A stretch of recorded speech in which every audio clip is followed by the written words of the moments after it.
Hi, ma'am. We're here today to discuss your daughter, Avril.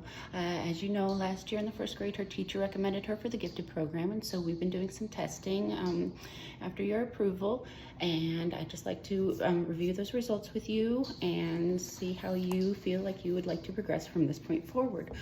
So we did find through the testing that Avril does qualify for the gifted program. So I'm going to review those tests that we did with her real quick with you so that you can have a better understanding of it. But before we jump into it, I'd like to introduce your team. Your daughter does have an IEP team that works with her. We have Mrs. Haberman. She is our school psychologist. She did some of the testing for Avril to get us better acquainted with her skill set. We have her general education teacher, Miss Manning, and Miss Manning's also given us a lot of details about how she's been doing. We have our school principal, Mrs. Jones, is here, and so I'd really like to thank everybody for being here. If you have any questions for any of us, please let me know. So I'm going to get started here. I'm going to review her informal assessment first with you. This is the report that we made up for that, and I'm going to let you take this home. The informal assessment is basically small tests that we give to gauge how a student is doing in an individual skill set really fast. They're very fast. They're just a couple of minutes at a time, and it gives us a quick snapshot of how a student is doing in any particular regard.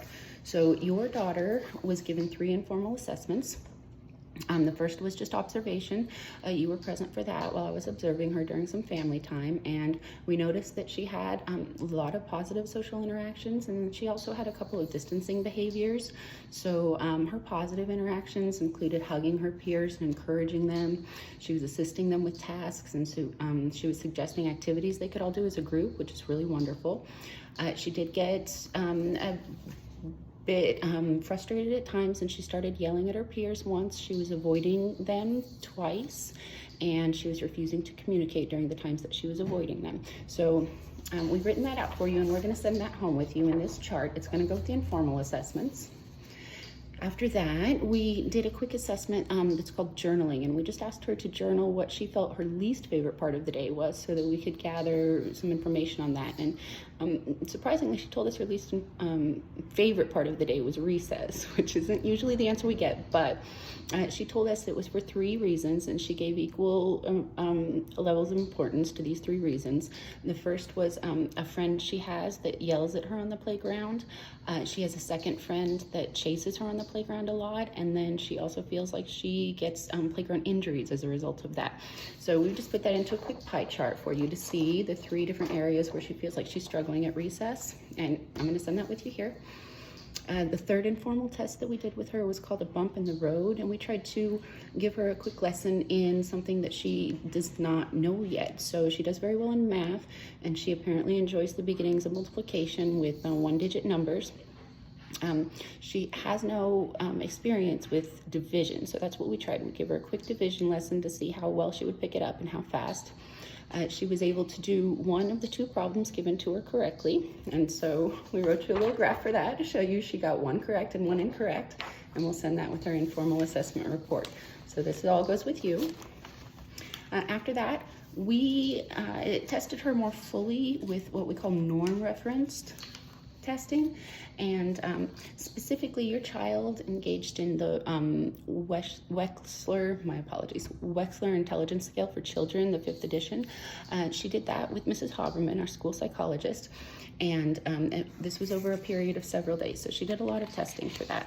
That test, it is broken into 5 parts.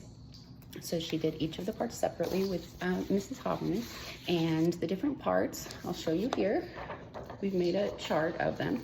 So those include verbal comprehension, her visual spatial, her fluid reasoning, her working memory, and her processing speed. She was given an individual score for each of these, and it did show that her verbal comprehension skills were the best of her skill set. She scored a 146 on that particular skill.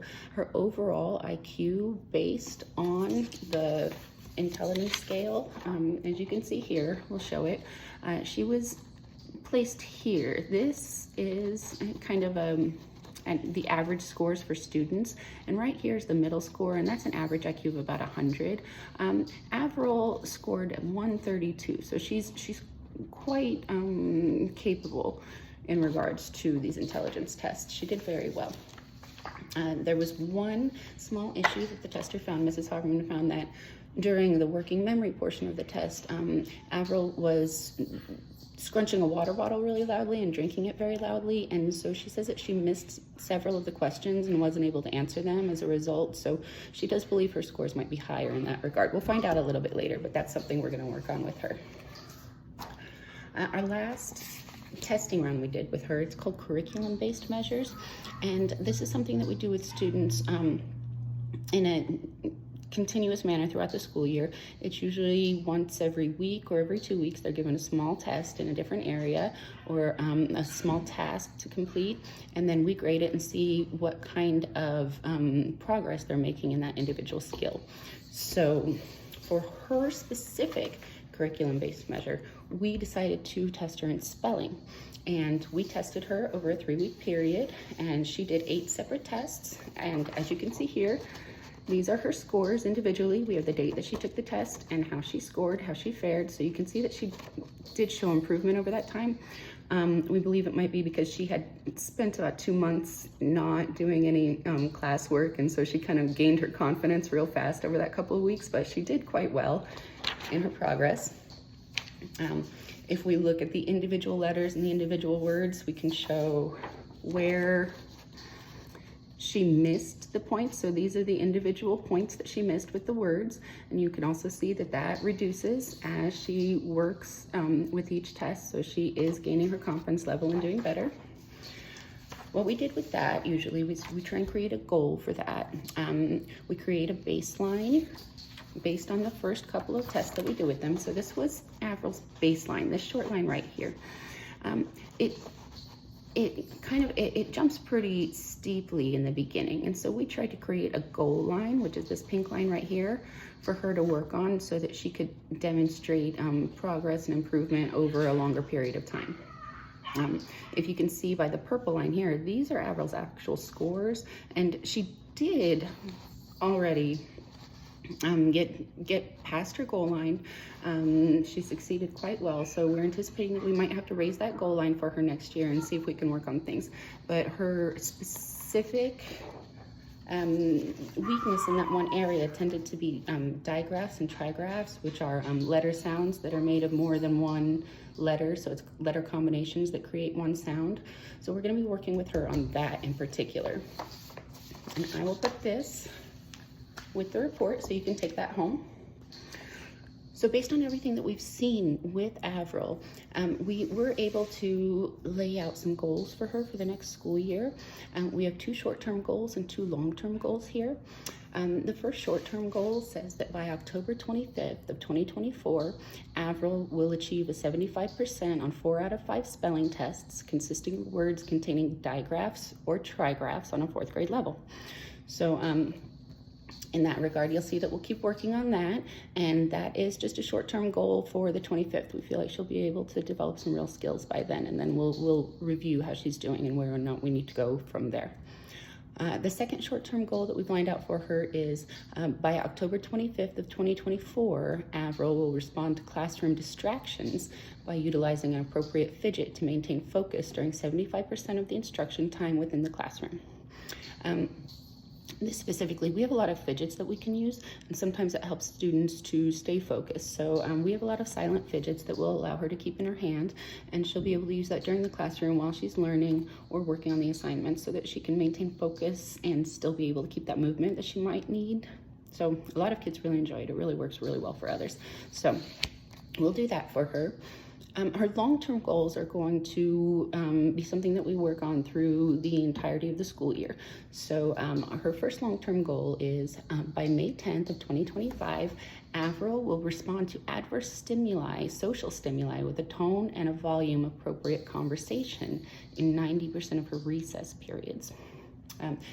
This is specifically to address her discomfort at recess. We're going to try and work with her to do some social training. We have a lesson plan that's laid out for each of these. And her lesson plan for the social training will be focused on how we respond to friends and how we maintain personal boundaries so that we can verbalize this and kind of let people know without having to having to race away or try and avoid a situation, because we don't want that for her. So I'm going to include the lesson plans for each of these goals with this. So we have her letter blends and sounds lesson plan that'll go with her digraphs and trigraphs. We have a fidgets lesson, or focusing on fidgets, that we're going to include, and you'll be able to review that. We have our lesson plan as well.